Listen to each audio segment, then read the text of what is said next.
So hello everyone, welcome back to my YouTube channel. बड़ों को नमस्ते और छोटों को प्यार। आप सभी को स्वतंत्रता दिवस की हार्दिक शुभकामनाएं। जैसा कि आप सभी को पता है, 15 अगस्त 1947 को हम पूर्ण रूप से आजाद हो गए थे।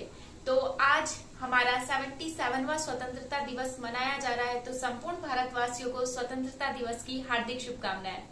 तो आइए, आज मैं आप सभी के बीच में आ रही हूँ होमगार्ड भर्ती का जो आप लोगों के कमेंट आ रहे थे बहुत सारे, उसका रिप्लाई देने के लिए आप सभी के बीच में आई हूँ। क्योंकि बहुत सारे बच्चों को अभी भी कंफ्यूजन है कि हम बोल रहे कि दीदी हम फॉर्म कैसे भेजे, बरसात का मौसम चल रहा है, बहुत सारी चीजें उनको प्रॉब्लम सामना करना पड़ रहा है। तो उन्हीं क्वेश्चनों को लेके आ रही है और आज मैं आपको बिल्कुल विस्तार से बताऊंगी कि आपने उसे पोस्ट कैसे करना है। क्योंकि मैंने हमारे वहाँ पे भी कोटद्वार में बहुत सारी आपदाएं देखने को मिल रही है। बरसात यहाँ पे बारिश इतनी अधिक हो रही है कि नदी के किनारे के जितने भी घर थे 20 से 25 घर नदी में बह गए हैं। बहुत सारी गाड़ियां बह गई है जिसके अंदर लोग थे, हमने खुद देखे सामने से, और वो बह चुके हैं और उनकी गाड़ी भी नहीं मिली, अभी तक बॉडी भी नहीं मिल रही है। तो बहुत सारी ऐसी घटनाएं देखने को मिल रही है। तो आप सभी से यही निवेदन करूंगी, आप पोस्ट कर दीजिए। जाने की कोई जरूरत नहीं, क्योंकि रोड भी आजकल उबड़ खाबड़ टूट गए हैं। तो अगर उनको पोस्ट करना होगा तो कर देंगे, नहीं तो कोई बात नहीं। पर आप घर में रहिए, स्वस्थ रहिए, मस्त रहिए। तो बहुत सारे बच्चों के मुझे कमेंट आ रहे हैं कि कैरेक्टर सर्टिफिकेट को लेके। तो पहले मैं आपको पूरा प्रोसेस बताती हूँ कि आपने फॉर्म कैसे भेजना है। मैंने पहले भी बताया, पर एक बार और आप सभी को बता रही हूँ कि फॉर्म आपने कैसे भेजना है, क्या करना है। तो पहला बताती हूँ आप लोगों को कि फॉर्म मिलेगा। देखिए, वहां पे एक फॉर्म वो हमको अलग से दे रहे हैं, पर मैं यहाँ पे आपको बताती हूँ। जैसे यहाँ पे लिखा है ना, उत्तराखंड होमगार्ड्स विभाग में होमगार्ड स्वयं सेवक पुरुष एवं यहाँ पे लिखा हुआ महिला। वहाँ पे जो पुरुष और महिला है ना, वहाँ पे खाली महिला लिखा हुआ है, पुरुष नहीं लिखा हुआ है, इसलिए वो दूसरा फॉर्म दे रहे हैं। फॉर्मेट आपको मैंने बता दिया फॉर्म कैसे फिल करना है। दूसरा, बच्चों के कमेंट बहुत ज्यादा आ रहे थे मुझे कि यहाँ पर क्या भरना है। यहाँ पे प्लाटून का नाम जिसके लिए अभ्यर्थी आवेदन कर रहा या कर रही है, ये आपने बहुत बच्चों ने कमेंट कर रखा है। तो यहाँ पे होमगार्ड लिख दीजिए, क्योंकि बहुत सारे बच्चे बोल रहे हैं यहाँ पे प्लाटून कमांडर की भी भर्ती। तो वो आपको बताना चाहूंगी कि 320 पोस्ट में ही अभी भर्तियां आ रही है, जो कि खाली होमगार्ड्स की है। तो आप यहाँ पे होमगार्ड्स खाली भर सकते हैं, ठीक है। दूसरा, यहाँ पे अभ्यर्थी का व्यवसाय, तो अभ्यर्थी का व्यवसाय छात्रा ही लिखिए, क्योंकि अभी पढ़ने वाले ही बच्चे हो या आपकी जिसकी शादी हो गई है वो हाउसवाइफ करके गृहिणी लिख सकता है, ठीक है। ये हो गया। बाकी आपके नीचे का मैंने बता दिया था कि 2 स्थानीय लोगों का नाम, सिग्नेचर, इसमें क्या है। और बच्चे इसमें बहुत ज्यादा कंफ्यूज हो रहे हैं, एनसीसी का या एनएसएस का ए सर्टिफिकेट लगा सकते हैं क्या। लगाने के लिए आप लगा सकते हैं, पर उसका कोई नंबर नहीं देंगे वो, क्योंकि यहाँ पे टिक का ऑप्शन है ना, तो वो टिक ही चेक करेंगे। दूसरा, गेम्स के सर्टिफिकेट को लेकर बहुत सारे बच्चों के डाउट आ रहे हैं कि गेम्स का सर्टिफिकेट कौन सा लगाए, कौन सा नहीं लगाए। तो उनको मैं यही बोलूंगी कि गेम्स के सर्टिफिकेट इसमें लिखा हुआ अभी कि वो क्या होना चाहिए, जिला महाविद्यालय का होना चाहिए, मंडल महाविद्यालय का, राज्य स्तर का।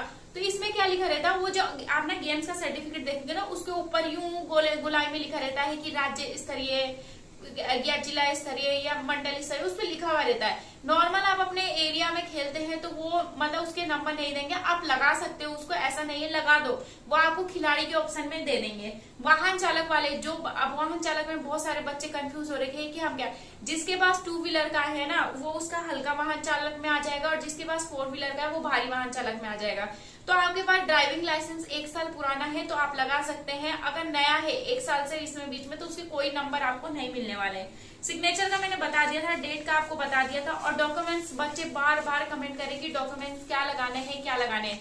तो पहला आपने लगाना है आधार कार्ड। दूसरा, आपने स्थायी निवास, 10th का रिजल्ट, 12th का रिजल्ट। अगर आपने ग्रेजुएशन कर रखा है तो डिग्री है तो डिग्री लगा दीजिए, नहीं तो आपका जो 3rd ईयर का रिजल्ट होगा ना वो लगा दीजिए। 2nd ईयर और 1st ईयर का कोई रिजल्ट नहीं लगेगा, और सेमेस्टर का भी नहीं लगेगा। अगर आपके पास 6 सेमेस्टर का रिजल्ट है तो वो लगा दीजिएगा, क्योंकि बच्चे बहुत ज्यादा कंफ्यूज हो रहे हैं। क्योंकि मेरे को बहुत सारे कमेंट आ रहे हैं कि हम क्या 2nd ईयर का भी रिजल्ट लगा सकते हैं। नहीं, आप 3rd ईयर का रिजल्ट लगेगा, क्योंकि उसमें आपका 3rd ईयर का लिखा रहता है ना कि इस बच्चे ने इसकी ये डिवीजन आ रही है, तो वो लिखा जाए, लगा दीजिएगा, तो वो देख लेंगे। 6 सेमेस्टर का है तो 6 सेमेस्टर का लगा दीजिए, 4th सेमेस्टर 3rd सेमेस्टर का नहीं लगेगा। दूसरा, अगर आपके पास जाति का है तो जाति का लगा दीजिए। तीसरा, आपका स्थायी निवास, मैंने बता दिया कि आपको स्थायी निवास लगाना ही लगाना है। बच्चे बोल रहे हैं कि स्थायी निवास बाद में लगा सकते हैं क्या, नहीं, जो आपकी फोटोकॉपी लगी रहेगी ना, वही फोटोकॉपी जब हम फिजिकल देने के लिए जाएंगे तो वो चेक करेंगे। तीसरा आपका क्या चीजें देखने को मिले लगाना है आप लोगों ने, तो तीसरा लगाना है आपने कैरेक्टर सर्टिफिकेट। अब कैरेक्टर सर्टिफिकेट को लेके बहुत बच्चे कंफ्यूज हो रहे हैं कि कैरेक्टर सर्टिफिकेट हमने बनवाना कहाँ से। तो आपने अगर 12th पास आउट कर रखा है ना, तो 12th पास आउट कर रखा है तो स्कूल से बनाइए। अगर 12th का रिजल्ट लगा रहे, ग्रेजुएशन की डिग्री लगा रहे, तो आपने क्या करना है कि ग्रेजुएशन की डिग्री लगा रहे तो आप कॉलेज से बनवाइए। अब बच्चे बोल रहे हैं कि हमने 2020 में 12th कर रखा था, वो कैरेक्टर चलेगा क्या? नहीं चलेगा।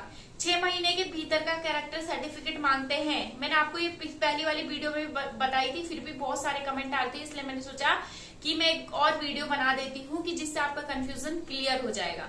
दूसरा, ग्रेजुएशन अगर कर रखा है तो आप अपने कॉलेज में जाइए, किसी भी शिक्षक के पास जाएंगे, आप बोल दीजिएगा कि सर हमें कैरेक्टर सर्टिफिकेट चाहिए। वो आपको कैरेक्टर सर्टिफिकेट मिलता है, एक 2 रुपए का आता है, उसमें आपने अपना नाम भर देना, वो खाली मोहर और सिग्नेचर करके दे देंगे, कैरेक्टर सर्टिफिकेट बना के वो हाथों हाथ दे देंगे। अगर कॉलेज से नहीं बनता है, जो बच्चे ओपन कर, बहुत सारे बच्चों के ये भी आ रहे हैं डाउट कि मैंने ओपन कॉलेज कर रखा है, ओपन मतलब 10th और 12th कर रखा है, तो कॉलेज वाले नहीं बना के देते, तो आप तहसील जाइए, तहसील में आपका आराम से बन के आ जाता है 10 दिनों में कैरेक्टर सर्टिफिकेट, तो वो भी चल जाएगा। ठीक है, प्रधान का बोल रहे कि प्रधान का नहीं चलेगा, बट मैं जब पौड़ी गई थी तो वहां बहुत सारे बच्चे प्रधान से लिखवा के लेकर आ रखे थे, तो उन्होंने जमा कर लिया है। बाकी वो लेते नहीं लेते इतना मुझे नहीं पता। और यही क्वेश्चन थे बच्चों के। बाकी आप लोगों बच्चे बोले कि एडमिट कार्ड कैसे मिलेगा, तो एडमिट कार्ड का फॉर्मेट मैं आपको बताती हूँ कि एडमिट कार्ड ये बहुत बड़ा मतलब वो है क्वेश्चन बच्चों का, कि जैसे आप ये लिफाफे में भेजते हैं, ठीक है, ऐसे लिफाफे में भेजते हैं ना, तो इसमें एक जो छोटा वाला लिफाफा आता है ना, इतना छोटा सा चौड़े जो ऐसे करके इतना सा लिफाफा आता है, देखिए ऐसा लिफाफा आता है, उस लिफाफे को भी इसके अंदर डाल के भेजिएगा, क्योंकि उस लिफाफे को आप उसके अंदर डाल के भेजेंगे तो वो एडमिट कार्ड डाल के आपको पोस्ट कर देंगे। आप उनको क्या है, बहुत सारे लिफाफे लेके आने पड़ेंगे, प्लस आप जब मतलब इसके अंदर लिफाफा डालेंगे ना, तो वहां पे अपना पूरा एड्रेस लिख दीजिएगा, कि जिससे उन्हें पोस्ट करने में आपको इजी हो। घर का एड्रेस अगर आप खुद लिखेंगे तो इजी होगा, उनको आपको घर का एड्रेस आप यहाँ पे लिखेंगे ना, तो ये मैंने पहले भी बताया था कि आपका घर का, तो इतना मतलब उनको भी मतलब टाइम लगेगा लिखने में, तो इसलिए आप खुद ही मतलब लिफाफा डाल दीजिएगा, नीचे अपना एड्रेस लिख दीजिएगा, कि जिससे वो आपका जो एडमिट कार्ड है वो उसमें डाले और आपको खुद पोस्ट कर दे।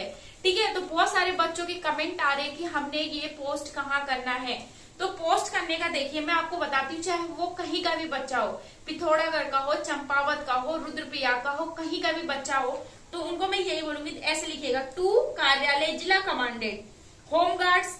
मैंने यहाँ पे पौड़ी गढ़वाल लिखा है, आपने क्या लिखना है, तो आपने लिखना है लास्ट में लिख दीजिएगा पिथौरागढ़, टीरी लिख दीजिएगा, पर आना सब जगह का होमगार्ड कार्यालय। इसमें थोड़ा उल्टा दिख रहा होगा, मैं आपका फॉर्म जो पहले रहता है ना फ्रंट में वो बता दूंगी कि कैसे लिखना है। देखिए, टू कार्यालय जिला कमांडेंट होमगार्ड्स पौड़ी गढ़वाल मैंने लिखा हुआ है, आपने क्या करना है, सेम ऐसे ही लिखना है, और लास्ट में क्या अपने जिले का नाम लिख देना, क्योंकि होमगार्ड कार्यालय हर जिले का एक ही होता है, अलग से किसी जगह का ऐसे 2-3 कार्यालय नहीं बनाया जाता है। जब आप पोस्ट ऑफिस में पोस्ट करने के लिए जाएंगे तो वो उनको अपने आप पता चल जाएगा कि ये पोस्ट कहाँ करना है। ये लिखा हुआ है ना पौड़ी गढ़वाल, मतलब हमारा जो जिला होमगार्ड कार्यालय वो पौड़ी में है, तो आपका भी टिहरी गढ़वाल टिहरी में ही होगा आप लोगों का, पिथौरागढ़ का है तो पिथौरागढ़ में ही होगा, कोई अलग से नहीं होगा। ठीक है, दूसरा है आप लोगों का एड्रेस। यहाँ पे फ्रॉम करके देखिए मैंने पूरा एड्रेस लिख रखा है, आप नीचे अपना मोबाइल नंबर भी लिख दीजिएगा, जिससे कोई भी दिक्कत या प्रॉब्लम होगी वो आपको फोन कर देंगे, क्योंकि वो हम लोगों का भी फोन नंबर ले रहे थे पता करने के लिए कि कोई इनको प्रॉब्लम या कुछ हो तो वो हमको कॉल कर दे। ठीक है, तो इसमें आप लिफाफा डाल के भेज दीजिएगा। डॉक्यूमेंट्स मैंने आपको बता दिए क्या क्या लगाना है, और कोई भी मतलब आप लोगों के क्वेश्चन नहीं होंगे, और जितने भी डॉक्यूमेंट्स है उनके नीचे अपना सिग्नेचर कर दीजिएगा, मतलब नाम लिख दीजिएगा, बस। रिजेक्ट नहीं होगा, कोई जरूरत नहीं है जाने की इस बरसात में, क्योंकि बरसात इतना ज्यादा हो रहा है ना उत्तराखंड में, हर जगह रोड टूट रही है, भूस्खलन जैसी आपदाएं देखने को मिल रही है, और हमारे उधर तो बहुत ज्यादा कोटद्वार में इस बार बहुत ज्यादा तबाही हो रही है। तो आप अपने घर में रहिए, स्वस्थ रहिए, मस्त रहिए। हम स्वस्थ रहेंगे तो जो भर्ती तो कर ही लेंगे कभी ना कभी, तो इसलिए बोलूंगी कि आप अपने घरों में रहिए। अगर आपका कोई भी क्वेश्चन आता है तो आप मुझे कमेंट करके बता सकते हैं। वैसे आपको अच्छे से समझ में आ गया होगा, पोस्ट करने का तरीका भी मैंने आपको बता दिया, डॉक्यूमेंट्स भी बता दिए मैंने, आपने क्या क्या लगाना है। कैरेक्टर सर्टिफिकेट को लेके आपकी बहुत ज्यादा डाउट आ रहे थे, तो कैरेक्टर सर्टिफिकेट का भी बता दिया। कहीं से भी बनवाइए, कैरेक्टर सर्टिफिकेट एक ही लगना है, 3-4 नहीं लगाना है, एक ही कैरेक्टर सर्टिफिकेट लगाना है। कॉलेज से भी बनाने का तरीका बता दिया, स्कूल से भी अगर आपने पास आउट किया है तो स्कूल वाले भी बना के दे देंगे, मतलब किसी भी सरकारी संस्थान का होना चाहिए। ठीक है, तो आपका 6 महीने के भीतर का कैरेक्टर सर्टिफिकेट होना चाहिए। दूसरा, स्थायी निवास लगाना है, आधार कार्ड लगाना है, अपने जन्म प्रमाण पत्र। हाँ, जन्म प्रमाण पत्र के बहुत क्वेश्चन आ रहे थे कि जन्म प्रमाण पत्र भी लगाना है क्या? नहीं, जन्म प्रमाण पत्र नहीं लगाना है। जब वो 8 तक के बच्चों की भर्ती होती थी तब लगाना जरूरी होता था, पर अब हम 10th क्लास का जब रिजल्ट लगा रहे, 12th क्लास का रिजल्ट लगा रहे, तो हमारी डेट ऑफ बर्थ सेम ही होगी, सब में 10th के रिजल्ट से हो जाएगा, तो आपको बर्थ सर्टिफिकेट लगाने की कोई जरूरत नहीं है। तो आप सभी को पुनः स्वतंत्रता दिवस की हार्दिक शुभकामनाएं। तो थैंक यू फॉर वॉचिंग।